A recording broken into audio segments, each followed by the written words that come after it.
Welcome to Cover Book Beat. I'm your host, Roger Nichols. Our guest today is a man of many interests. Scott MacFarlane has lived in the Skagit River Valley of Western Washington since 2005 with his wife, Brenda, herself an artist.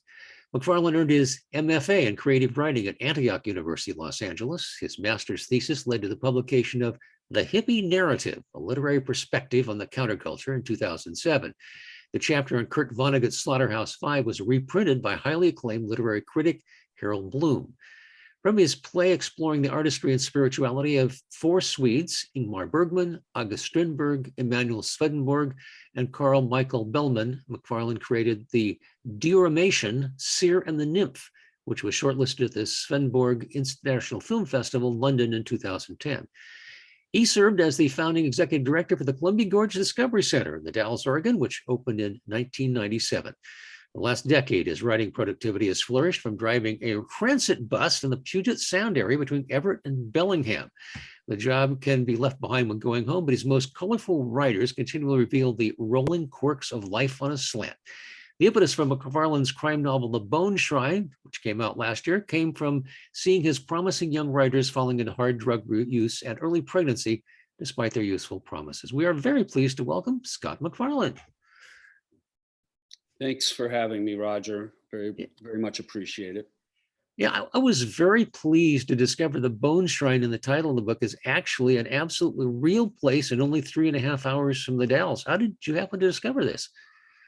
That was crazy. I was looking to set my novel near Moses Lake in the Reeds, and I went on Google Satellite and I started to look at the edges of the Moses Lake Reservoir, just south, the Potholes Reservoir, just south of Moses Lake. And I kept moving it up and over and nothing quite looked right. And all of a sudden there's this Google pin that says The Bone Shrine. And what? And I zoomed down into it. I go, this could work. I could make this work. And my wife got on the phone to the visitor center over in Moses Lake, and they didn't know anything about it. So we immediately took a road trip over there, and there's a big circle of bones, of cow bones and whatnot, with round big rocks. And that became the impetus. Of course, I embellished quite a bit on what the Bone Shrine actually looked like in my novel, but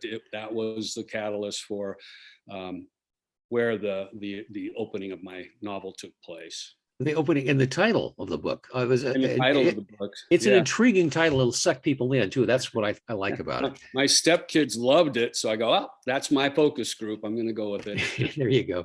Well, readers from the Dalles are going to be delighting at the number of local references. Everything from the fish on the West Side Overpass to a tattoo of She Who Watches. The protagonist, Joe Gardner, grew up in the Dalles, and though the story primarily takes place near Moses Lake and in the fictional town of Smohalla, there are a number of flashbacks to local events, including the dedication of the Discovery Center and Wasco County Historical Museum, which you know all about. Right. I was in 1990, I was hired as the first executive director for the nonprofit there to raise the capital campaign funds for the center that would complement, in theory, the federal funds of $6 million that went with that were promised in the beginning of the Columbia Gorge Scenic Area Act. And that was a lot of promises, and it was by no means a certainty, but the grassroots support in the Dalles ultimately was the catalyst that made it happen in 1997.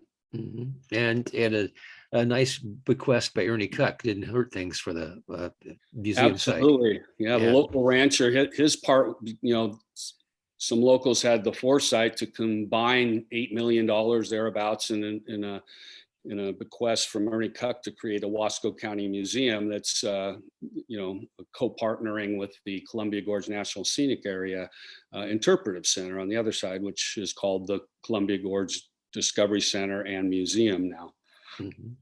Interesting that it has become a huge focal point. I mean, weddings take place there now, lots and lots of get-togethers and whatnot too. So it's a gathering space as well as an informative museum. I'm going to take a stab at setting the beginning of this up because there's a lot of backstory here. And we can edit if necessary, but I want to see if I do an accurate job of it here, because there's a lot to get people into the beginning of it. Is that comfortable for you? Oh, absolutely. Thanks. Okay.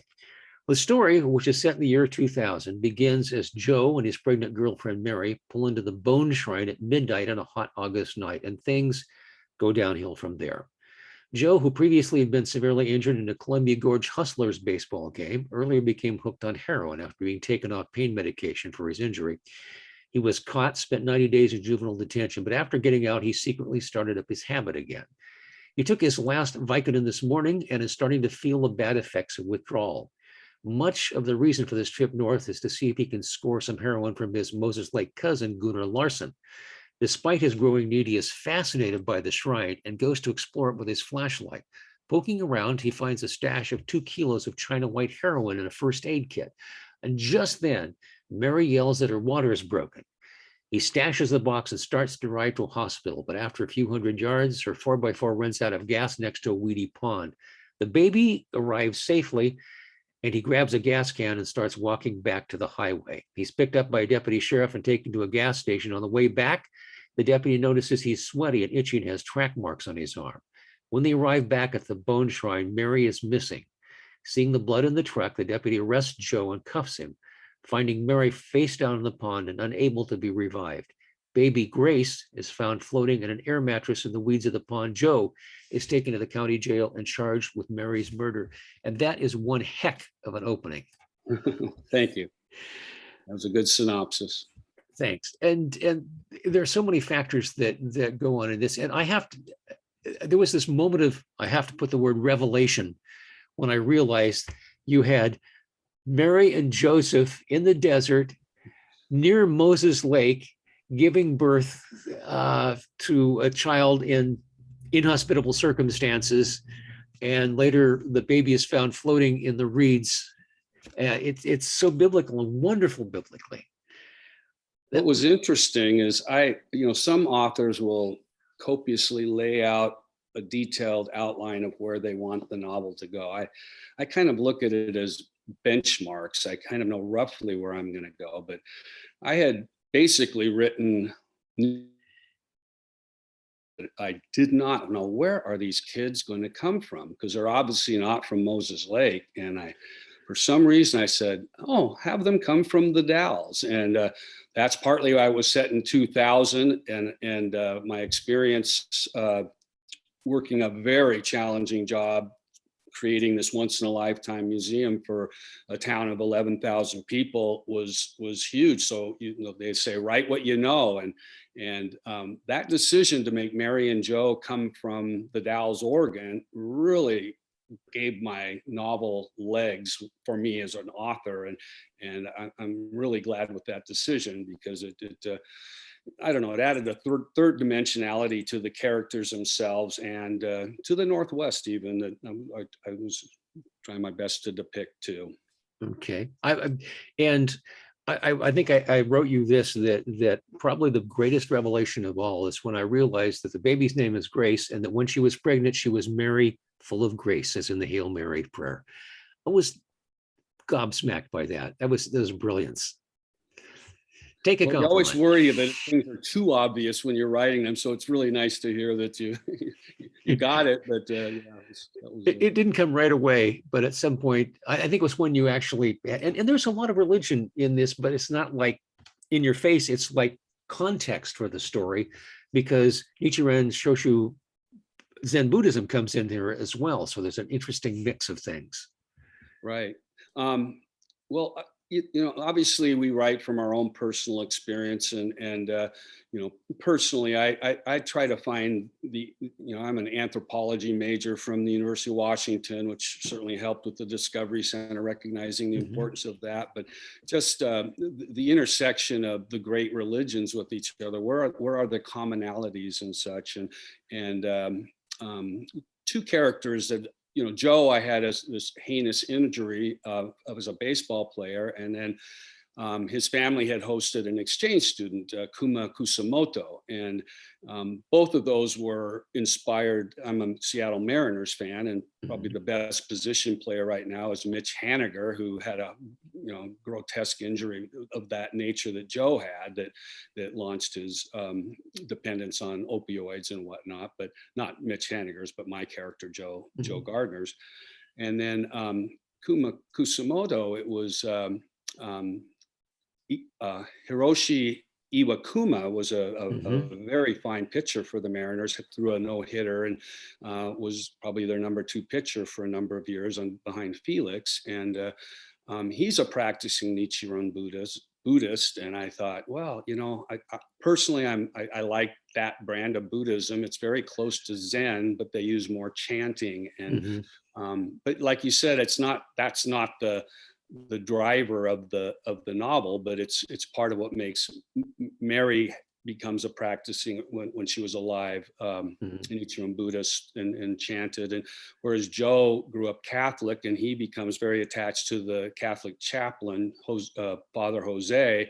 So it allows them to find a certain commonality in the novel as well. So I enjoyed that, and I even have Rochelle is Joe's mother, and Rochelle shares the narration of the novel. And the reason I did that is it's kind of boring to have people sitting across a plexiglass visitor's room and having too many scenes like that, whereas the mom could be kind of the amateur sleuth out there trying to save her son. And she's incredibly close to Mary, who was Joe's girlfriend since they were 15. They're 18 now in the novel. So that was fun. And kind of when you write and you don't have a strict outline, certain kind of magical things happen. I had Rochelle taking a trip up to rescue her son, and I have her stop by Stonehenge, and that's where Mary had done a speech for her high school graduation as a salutatorian, and talking about the peace monument that had been built there by Sam Hill. And then what happened when I had her go up and over the ridge in the Yakima, I looked again, it was a Google map thing. I go, the B reactor is there. The reactor that created the nuclear plutonium for the enriched plutonium for the Fat Boy and was a Little Man and Fat Boy. The 2 atomic bombs in World War II.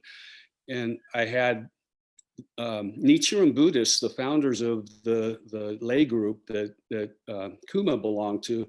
They were pacifists. They were arrested and jailed in Japan, and so I had him want to see that. So she has a backstory where he wants to see the B reactor where the Americans built this, and that just happened by the magic of the Google satellite thing. There it was, and it was a way to introduce Mary with backstory at Stonehenge, and then at the B reactor, this Kuma character who comes up much later in the book in person, but as an important character too. So it's just the writing process that's the fun part, when you kind of have these magical connections that come out of nowhere. Well, and as part of that trip, then you have Rochelle go to was it Bellingham, I think. And it makes a big circle and comes. So you get to talk about seeing Multnomah Falls and Hood River, and there's Memaloose Island and all that stuff. But the reason she goes to Bellingham is to track down Mary's mother, who actually her ex-husband. Her ex-husband. And it turns. Go ahead. And maybe I don't want to spoil the surprise, but I will. No, that one's okay. That's early enough on. Okay. And then she discovers Mary's mother is hooked up with her not yet divorced but separated husband. Joe's father and Mary Quinn, who's just died's mother, had run off to Bellingham, right? Yeah, she sees them. And you don't know how much of this is planned. I may tend to be overthinking this, but her group, let me see if I can come down to there, is Bonnie Quinn and the Igloos. And I just have to ask if you were sneaking in a reference to Bob Dylan's song that Man from Man recorded about Quinn the Eskimo. Yeah, I originally had it as Bonnie Quinn and the Eskimos, but I said, then you're going to get in trouble with the copyright thing. So I thought Igloos was good. Very, very astute. That was a good kick. Old DJs have memories for stuff like this. Yeah, it's a great song. Yeah. and Dylan has given about 5 different meanings for it over the years, so we don't know what it really means. Right. But And I'd come up with Mary Quinn because I wanted her to have a good, strong Irish name, and mhm, it just worked. And the yeah, mom was a hard drinking blues singer, lived in the Dalles, and wasn't a very good mother. So no. Rochelle was actually more of Mary's mother in a lot of ways than her real mother. So that plays out through the novel as well. Yeah, and I have to. There's so many great things in here, and I have to say, among the other local landmarks, you mentioned the Chronicle and the sorely missed Q104 radio station where I worked briefly. Um, and also, one of the favorite characters I have is Biff McCoy. That's Mary's best friend. She doesn't come in at the beginning, but she comes in fairly closely after that, and she's an intriguing character. Well, she serves a role like Rochelle is sort of the amateur sleuth that can be outside, and she's the co-narrator along with Joe. Yet Mary Quinn is dead. She does have an afterlife appearance to Joe, especially, but um, Biff McCoy. I have a coworker that's got that type of hyper go, real smart Mhm, personality that sort of I modeled this Biff character off of, short for Elizabeth. mhm, But she's the daughter of the director of the Columbia Gorge Discovery Center, and she's Mary's best friend. But what she does for the novel is she's a confidant of Mary Quinn's, and the boyfriend isn't privy to some of that confidentiality. So Biff actually becomes kind of a voice for Mary. She's kind of mhm. can speak for Mary in a way that Joe can't, and her boyfriend can't. So that's where I enjoyed her character, and when she came alive for me, and it seemed to work real well Yeah. for the novel towards the end. I also was impressed by Jill McCoy, her mother, the director of the Discovery Center. Um, can I ask if that's modeled in anybody?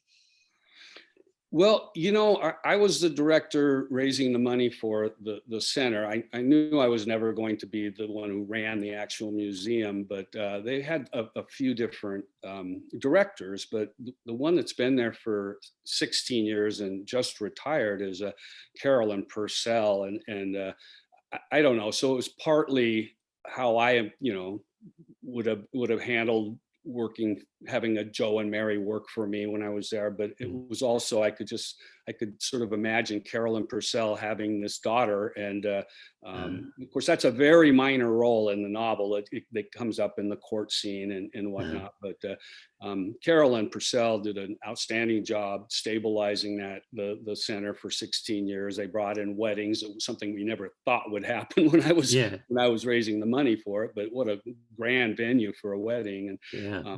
it's a beautiful finished product. So yeah, it was a homage to her partly Right. too. And there are others which I will not explain and let the readers figure it out for themselves, because Right. some of them are pretty interesting. I have to ask too about the great horned owl as a symbol. By the way, there's enough symbolism in this book to keep a professor of literature deconstructing all term. So fun stuff. um, yeah, the Great Horned Owl. I mean, that was another thing when we were raising money for it. We never thought it would have an aviary there, where Mhm, the gorge has done. The Discovery Center has done very well by be housing eagles and hawks and owls and raptors that cannot ever be released back into the wild. And I've gone back and visited many times, and I went back as I was writing this book, and um, for some reason I don't know, there was a beautiful owl there that later I found out was actually blind. And there was a lady I talked to, I think her name was Bambi, that was there for mhm, years, and had a nice conversation with her. And it just seemed to want to make an appearance into the novel. So, mhm. the murder happens at night, and it becomes kind of I would say, a spirit animal for Mary, especially. So, Mhm. um, yeah, that's where that came from. And it shows in a couple of things. One thing you have is a reminder that that Joe and Mary both worked at the Discovery Center, and that he was particular friends with the great horned owl. Right, right. I decided that Joe, what I really wanted to do, and I'm going to backstep a little because Sure. I've driven a transit bus for 10 years now. One of my routes was the Bellingham to Mount Vernon connector commuter route with a lot of interesting characters. There was one real quirky guy that was a public defender in Skagit County, and he kind of, I modeled the Angus McIntosh lawyer off of him. But the thing that would always breaks my heart driving the bus is I see so many teens, especially when I do the local runs. You see them at 14, 15, and then 2 years later they've just fallen down the ugly hole of hard drugs. And it was partly that. I have one of my coworkers, his daughter was real lovely gal, but she was in her late 20s and definitely a meth head to the core, and that just I know how much it broke his heart. And another friend of mine had a son who got into heroin and went to prison for a couple years for a related felony. And it's like that was really the impetus behind the Bone Shrine, and starting it. The use of the dowels allowed me to create two key characters in Mary and Joe that had very promising futures. That especially Joe made a huge life decision at 17 years old that had consequences. It's not that I'm trying to be preachy about that, but boy, it's all over. And when you do a job like driving a transit bus, you're not dealing with the multi-million-dollar donors for the Discovery Center, or multi-thousand-dollars or whatever. You're dealing with all walks of life. So it's been fascinating from being a writer in that standpoint. But yeah, what do you want people to take away from this when they close the book? Well, I think first and foremost, there's a thing when you write, it's called profluence, of keeping the story moving forward and keeping it dramatic and keeping people compelled and wanting to read it to the end. And of course, all the other things, if you can fit in your own personal uniqueness in terms of how you view the world, your own personal experiences and whatnot, those have to serve the profluence. And I think bottom line is you want somebody to come away with and go, I really enjoyed that novel. And probably that, more than being didactic and moralistic or whatever, but hopefully it makes people think in some realms too. But it's also just a good read and interesting and does justice to the area and place and people I've created. And of course, having finished the book, and my wife is so intrigued by it, I've started reading it to her. We do that because we don't do we gave the television up years ago, but I got to the end and I said, there had damn well better be a sequel to this, because there's some unanswered questions. I mean, it wraps up nicely the piece that it's interested in, but there are things dangling out there that need to have more explanation. I did not write this and finish it thinking there was going to be a sequel. And I have had a mixed bag of response. People go, oh, I'm really glad you ended it like that. And then other people, such as yourself, no, there's got to be a sequel. I go, well, and I thought about it, and I didn't even, honestly, I tried to make it so there could be multiple people who might have committed the murder. But then as I'm doing the second one, you mentioned the Biff character. I'm having her as my narrator for it. Perfect. But the thing is, yes, I'm working on one right now, the sequel, because I've gotten enough people going, I better find out, the answers. But I think the first book was really about how does Joe get out of this colossal mess he's created for himself in part, but he looks like he's the obvious one suspect, but we do find out more about what went on, but but not, don't you, Roger? Yes, I want to know everything. It's I'm not glad.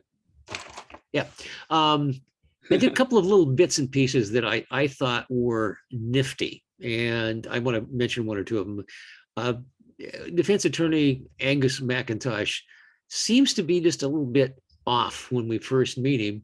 And I love the detail here. When Rochelle goes to hire him, she sees a Zippy the Pinhead for President in 2000 sticker on his wastebasket. Now, Zippy was an underground comic character by Bill Griffith. I used to collect underground comics based on microcephalic people from the 1932 film Freaks. But despite that kind of off-putting thing, he turns quite professional in the courtroom. And I have to ask you about the courtroom drama. Felt really, really accurate. Did you have some help in delving into that? Um, I tried. It's funny. I have a really talented critique partner, and she writes with a completely different style than I do. But we have this reciprocity where I'll read her things, and there are certain things that she gets adamant about. And one of the things I tried to do was just to take a raw transcript of a courtroom scene and type it out that way, but it comes off more like a play almost, because you don't have the context of, no, I see what you're trying to do, but it's not working. I think what I really was shooting for there is exactly what you said. I wanted you don't know what's going to happen, because the prosecution is nails and the defense is nails. So while I do have show touches of his quirkiness in the courtroom, that was, really, I don't want some goofball that's not in the I kind of look at him as kind of like the Columbo character, that kind of detective, just has quirks, but is really good at what they do. And I didn't want his quirkiness to get in the way. So it was kind of like a surprise, oh, wow, he's really a good lawyer when it comes right down to that. Yeah. So. Yeah. Let's see, what else was I going to mention to you? Oh, and you mentioned that Mary does appear to primarily Joe after her death, and what you describe as waking dreams or lucid dreams. That was kind of interesting, gave it another dimension to the book, I thought.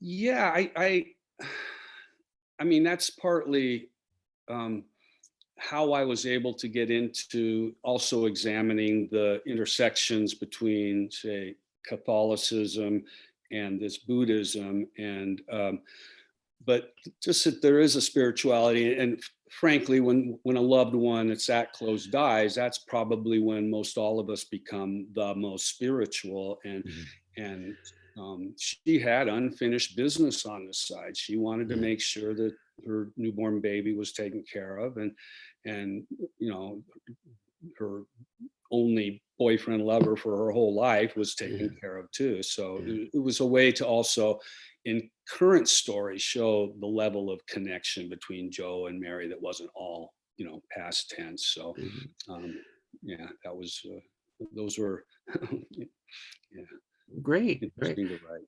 Um, is there anything I'm not touched on you want to make sure that our listeners and readers know about?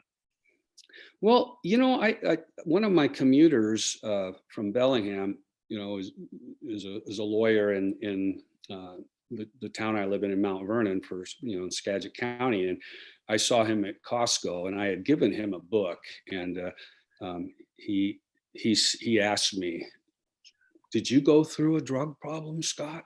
And I go, no, absolutely not. And I was actually very flattered that he thought that maybe I had, because that meant I had handled that.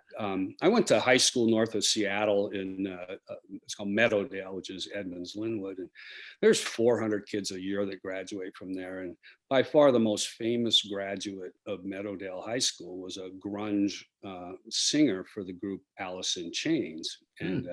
And his name is Lane Staley, and he had a horrible heroin problem and caused the band to break up in the late 90s, and he ended up dying at age 32. He lived near the University District in Seattle of his heroin addiction. And I went in and studied his lyrics, because there's a lot of references to heroin and whatnot. And I didn't borrow them word for word or plagiarize them, but I wanted to capture that sensibility that he was bringing. And that's what I tried to show through Joe and his struggle. He's always an addict. He's always going to have this problem. And of course, he cleans out in jail before the trial. But when he gets out, if he gets out, it's going to be that problem. So I was real pleased that I've gotten response that I caught the realism of Joe's addiction, and I didn't treat it lightly. It was easy for him to recover or whatever. So, in fact, one of the last things I did in the opening is I went back through and um, really beefed up his withdrawals. So Mhm. we recommended that too. But Yeah. and I then, I'm just amazed at this book. I think you've got a big future ahead of you here. And when they cast the movie, I want a bit part. Um, of course. it has been an absolute delight. You've been very generous with your time with us this morning. Our guest is Scott MacFarlane. The book is The Bone Shrine, and it comes most highly recommended. Thanks so much for your time today.